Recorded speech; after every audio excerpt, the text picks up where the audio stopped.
Hello, welcome back to Beyonder TV. I'm your host Archit Sakri, and behind the camera we have Saksham and Arnav.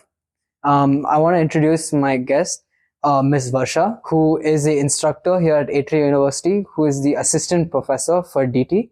And she did her undergrad from Pest University, and she did her master's in Harvard.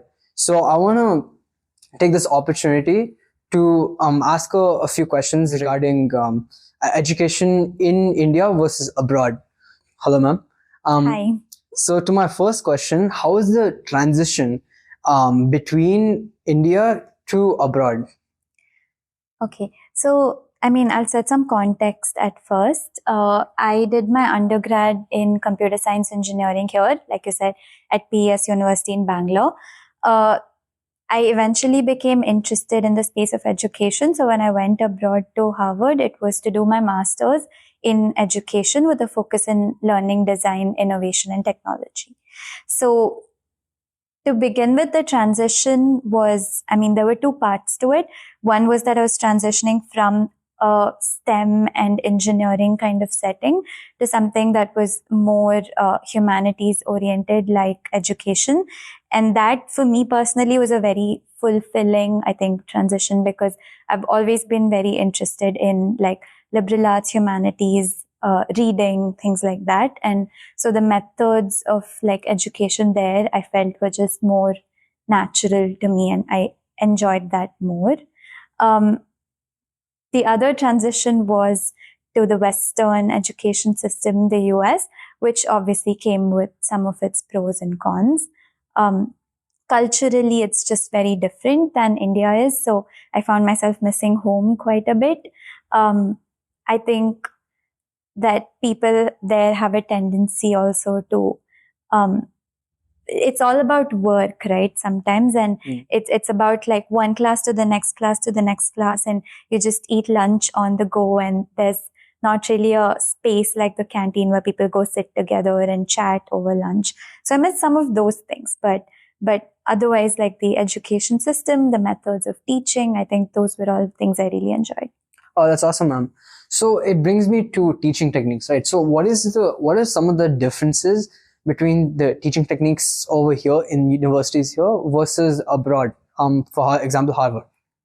So again, like the caveat that some of this is just engineering versus humanities, that kind of thing. But definitely, I think the methods of teaching there were very experiential, and to me, they felt a lot more concept based, and we barely had any exams. So I think maybe one or two courses offered at the School of Education would have like exams, but otherwise it was very similar to what Atria does, with like project based learning and activities where you learn from each other, that kind of thing. So how are your peers and the crowd, if you compare from a university like Harvard compared to something like, Pest University over here, how would you describe the crowd over here versus here over there? So one thing that I felt was that the crowd here that I studied undergrad with, we were all very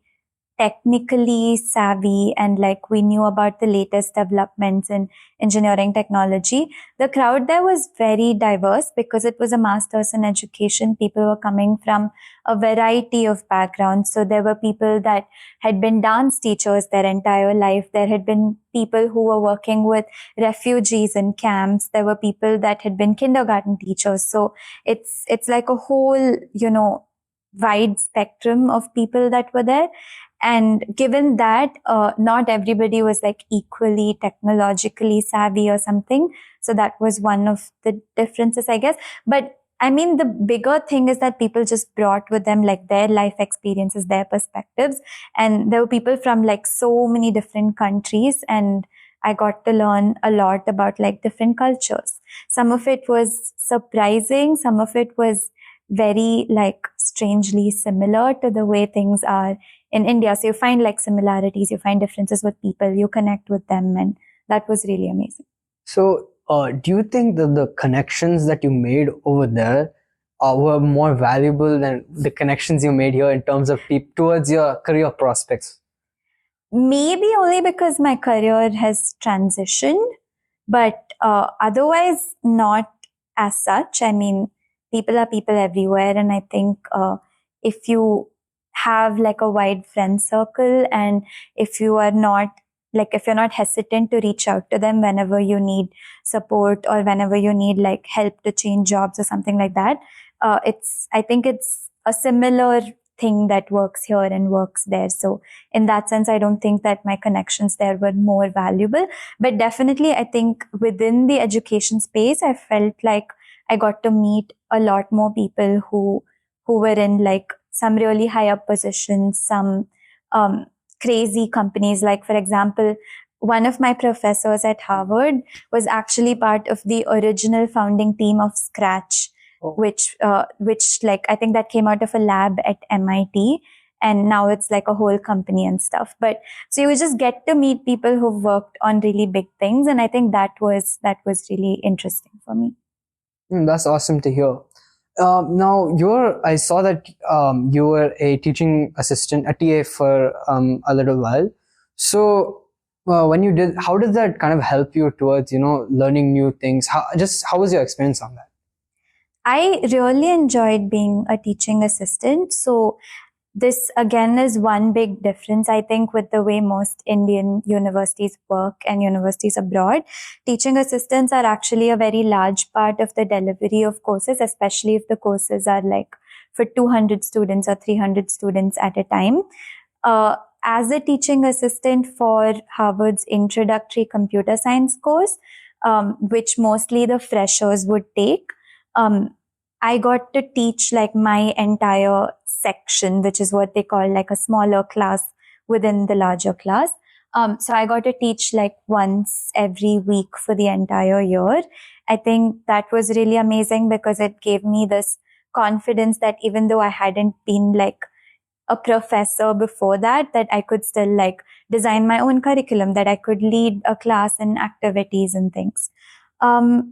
Some of the other things that I found like very good about that experience was the entire teaching process there at Harvard, at least the classes that I was a part of, it felt very participatory. So the students were as much a part of the decisions being made within the classroom as the instructors.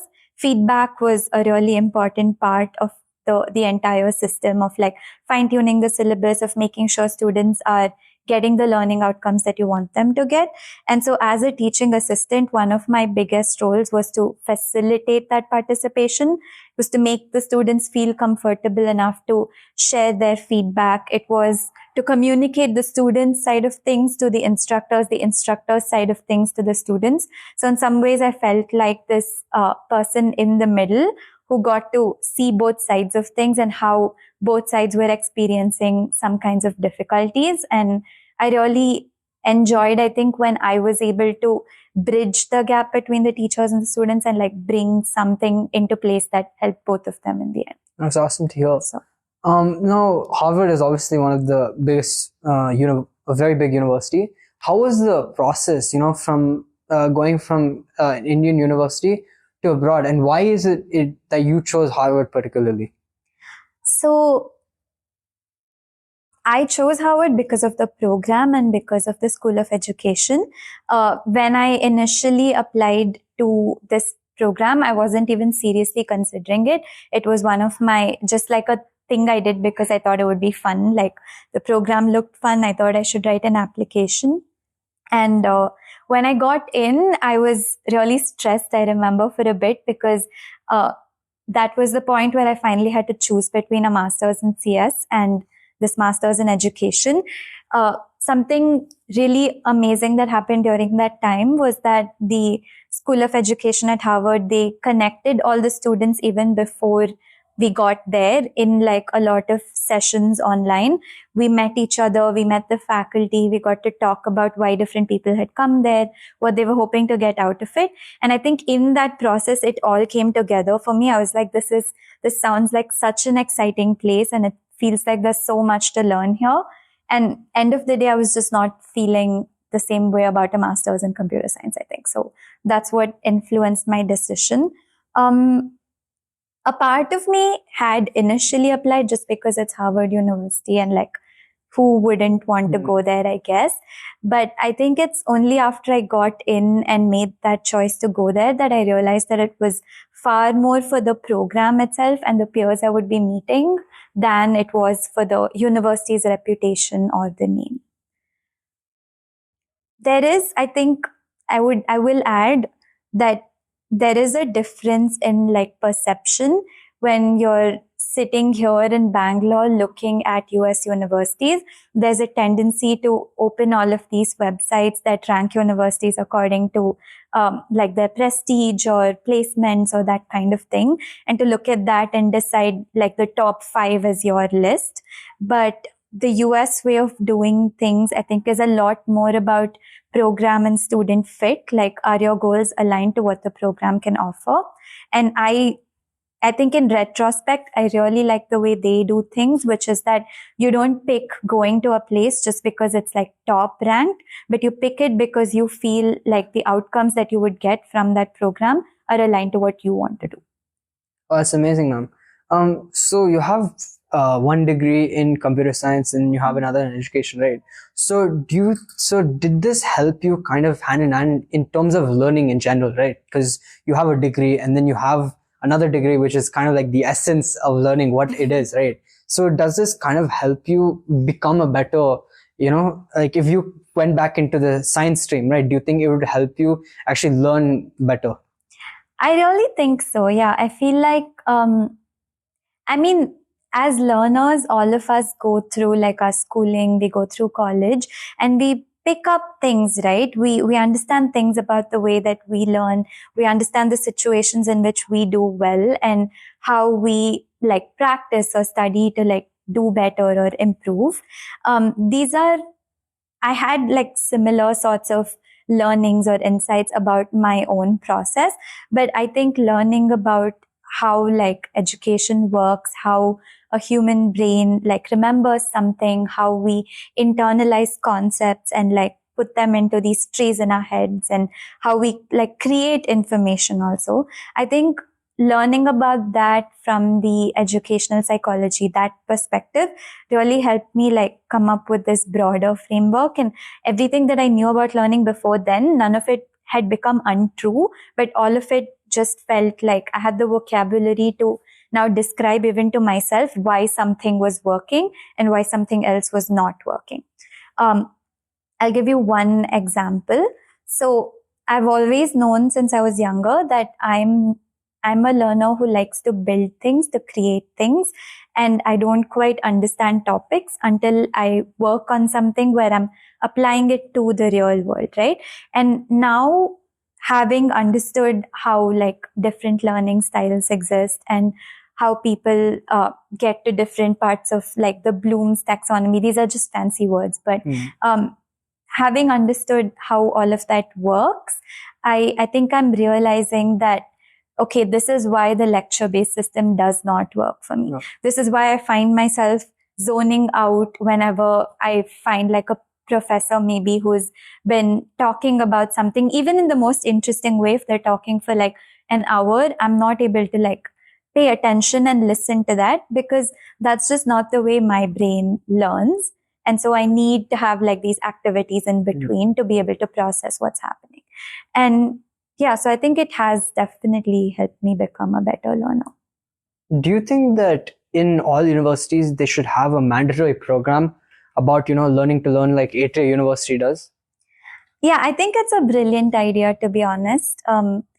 I think you may have heard this in Learning to Learn, but there's this thing called metacognition, which is thinking about the way that you think.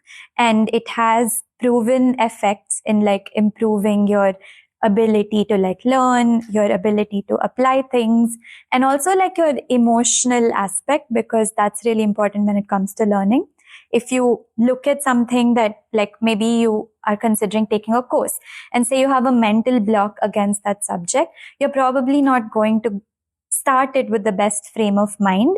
And I feel like bringing all these things to the forefront, asking yourself the questions, reflecting, I feel like that really helps you connect better with whatever it is you're learning, and to monitor your own progress in a way that helps you learn faster. Yeah.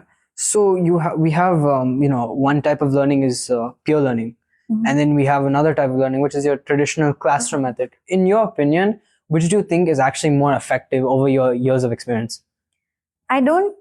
I actually don't have an opinion on whether peer learning is more effective than instructor led. I think my opinion is more that there should be space for both of those.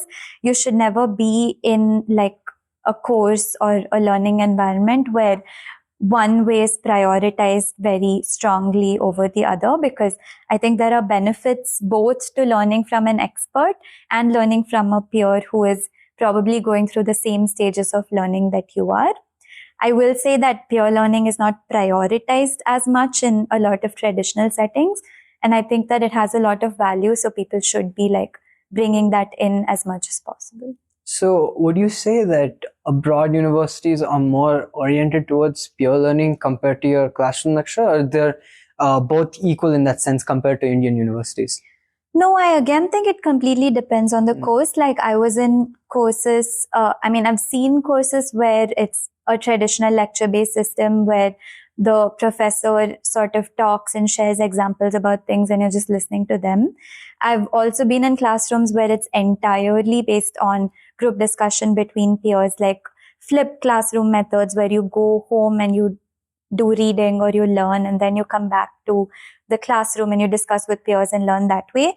I think both those styles could work, and at Harvard, I think both those styles, I've seen them working very well, but it's completely dependent upon the subject and the outcome that you want for the learners. So if it is something that, for example, something that requires interpretation, people can interpret different ways, and your primary learning outcome from the class is to give the learners an exposure to all these diverse ways of thinking so that they can expand their thought processes. Then peer learning is something that would really help in that particular aspect. But there are some other classes where it's the thing that you're trying to convey is just a hard skill. Maybe it's a technical skill. And there is some portion of that at least that needs to be instructor led, because the instructor is like conveying that information or that knowledge. So yeah, I think it depends on what outcome you want, which one is the one that you should pick and which one works. So a lot of people say that, Indian students perform very well abroad due to how our education system is. Do you think that this is a myth, or, it's actually, there's some basis for this? Yes and no. Again, it depends. I think we're maybe good test takers, some of us at least. I don't know. I feel like generalizing is hard here. But what I think Indian students, and maybe if I can go a little bit broader, Asian students, what we need to sort of catch up on with our peers from other parts of the world is like analysis and sort of understanding and application of concepts rather than just being able to like replicate something. So I think the soft skills bit, like communication, critical thinking, those are things I feel are not really stressed on as much with the traditional Indian education system. Like critical thinking, for example, right? I think this term is thrown around a lot. Like everybody says critical thinking, but I think the way that it is defined in like English language, at least, is not something that we ever do here. Because critical thinking literally means critiquing. It means challenging something, and it's building all of those like abilities to give a logical argument against something that you pick up from a book or read. But I think our system often prioritizes just understanding and sort of taking for granted what a textbook or what a resource contains. And we're barely ever given the space to like question it and to go beyond that. So, So do you think that Indian students are kind of like more marks oriented, while like students abroad are, across the people you've come across, do you think that Indian students are more these mark oriented where, you're just aiming for marks, while students abroad sort of are aiming for the knowledge. What do you think? I'm not sure. I think our school education sometimes puts us into this pattern where we're always looking for marks, yes. But I have also seen a lot of Indian peers who studied my master's with me, who were completely interested only in like learning and learning outcomes. I have seen like American peers or peers from different countries who were, slightly more motivated by their GPA. I really think that this is not on the learner, but it's more on the learning environment. If you create an environment where marks are valued, and if you make it known that the only way to succeed is to score well, then obviously students, whether they like it or not, they're going to get into that process. If you create a more open environment where you're like, this is about feedback and it's about improvement and it's not about your score, then I think that everybody there at least has the freedom to sort of, ignore marks for the time being and focus on their own learning. Obviously, I'm a fan of the second kind of system. I will say, I think that people with more professional experience, like people who've worked jobs for like a few years, tend to lose this whole like running behind marks thing. I feel like right out of undergrad, people tend to be very tied to marks because that's what has defined us for our entire life that far. But once you go out into the real world and start working, you see very quickly that that kind of learning just does not get you very far. So a lot of people say that, whatever we learn in university, a lot of it is actually not applied. So is this true or is this just a myth? I think that it's less about the exact things that we learn while we're in school or college, and it's more about the processes of learning that we create for ourselves. And like, at the risk of sounding cheesy, it's about the person you become. And I feel like the education system has like a very important role to play in that. And then when you're out there in the real world, that's what you fall back on. It's like your value systems or your learning styles or your like interest, curiosity to like push yourself and try, your persistence when you fail. And I think these are the things that you learn during school, college that often are the most like useful when you're working. Cool. So there's often this thing about nature versus nurture, right? Like some people, we classify Asians as smart and good learners. Right. So do you think that learning and, the ability to learn is, based on the environment you're in or genetics? 100% nurture. I'm not a believer in like innate abilities or that kind of thing. I think that as a professor, it is my very firm belief that there is no such thing as a bad student, and that it is all about how you are able to support students in order to do the best they can and to get better as much as possible and to gain that confidence. And it's really not about what they come into your classroom with. So you worked in the US for a couple of years. How was your experience on that? So I worked mostly in the academia setting. So like I said, I worked as a teaching assistant. I also taught in a couple of schools over the summer. I think my experience, like one of my largest takeaways, I think, was that teaching teams, by which I mean like the teachers, teaching assistants, everyone like included, they're like hyper prepared, at least in my experience. Like they put in so much effort into the design end of things. I think that's also kind of similar to the way Atria does things, is where you're often preparing a lot more before the course, and then during the course, it's like just execution. And this like sort of shift, I think, comes in because of things like project-based learning, because if you need students to like do activities to experience and learn through that, you have to like be very, very like, good about getting all of that stuff in order beforehand. I've heard this from many people. This is the advice they give new teachers, which is that the more prepared you are, the less badly it's going to go. Like you just have to be, if you think you need to be 100% prepared, wrong. You need to be 200% prepared. And I really like that, I think, that way of operation of things. Wait, so once you finished your masters, right? Hmm. Why did you come back to India? What was the motivation for you to come back to India instead of pursuing something like your PhD? So my intention was always to come back to India. I was interested in working in the educational system in India. I wasn't sure what kind of position, whether I saw myself working in nonprofit or in higher education. I think I was just looking for the right fit. And the year that I spent in the US after my master's, I was also looking for jobs in India as I was doing that. And Atria University seemed exactly like the right fit, and so far it has been. So I think I'm pretty happy in that sense to be back.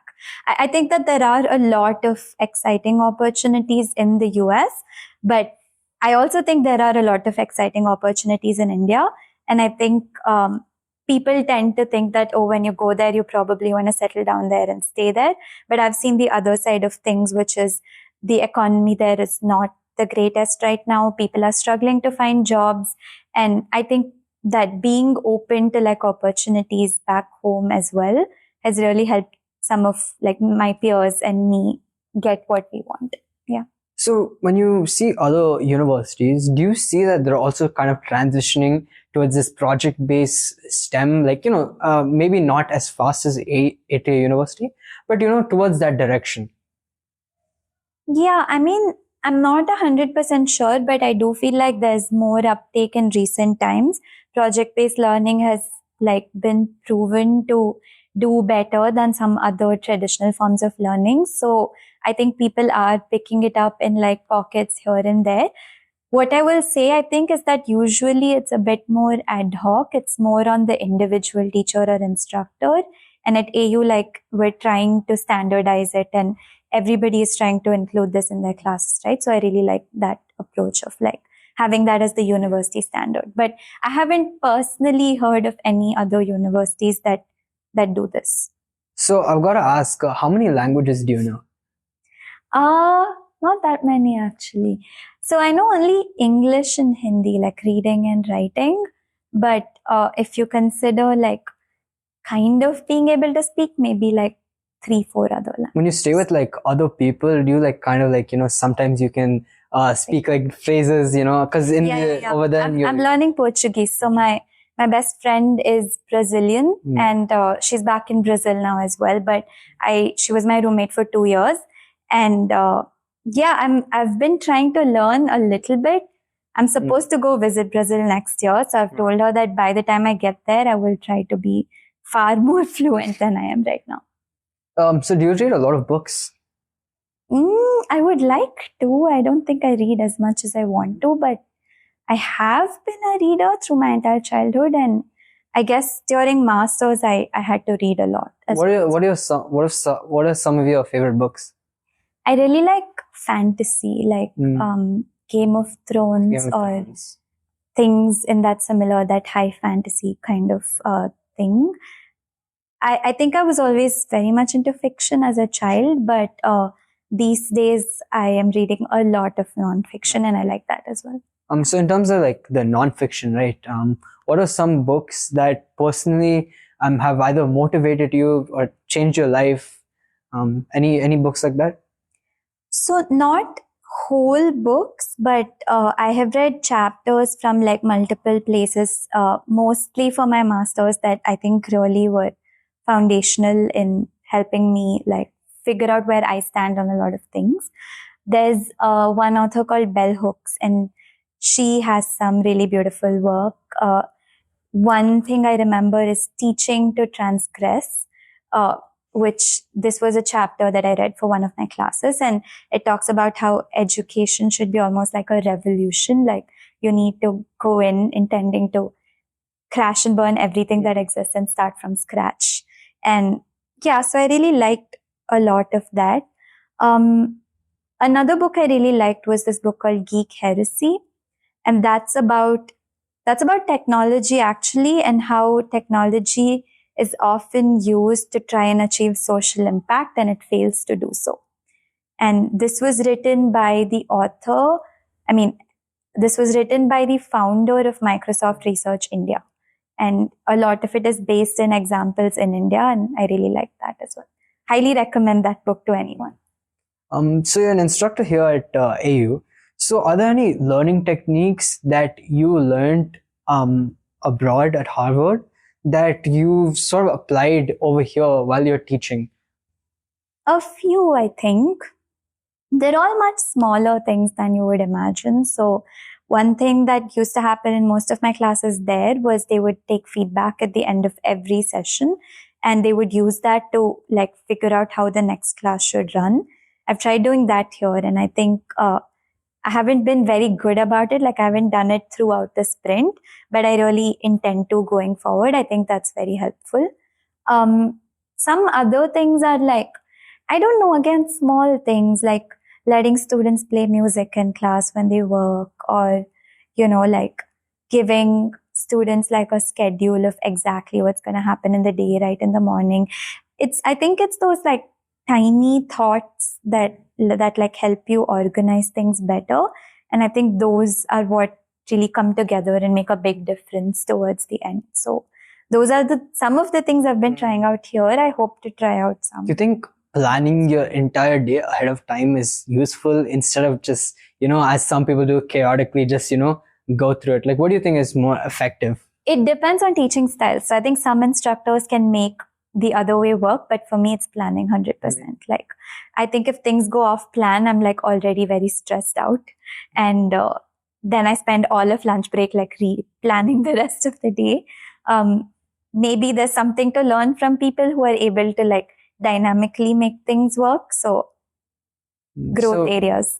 In your life itself, right? Like personal life, are you a type of person to like plan every step, or?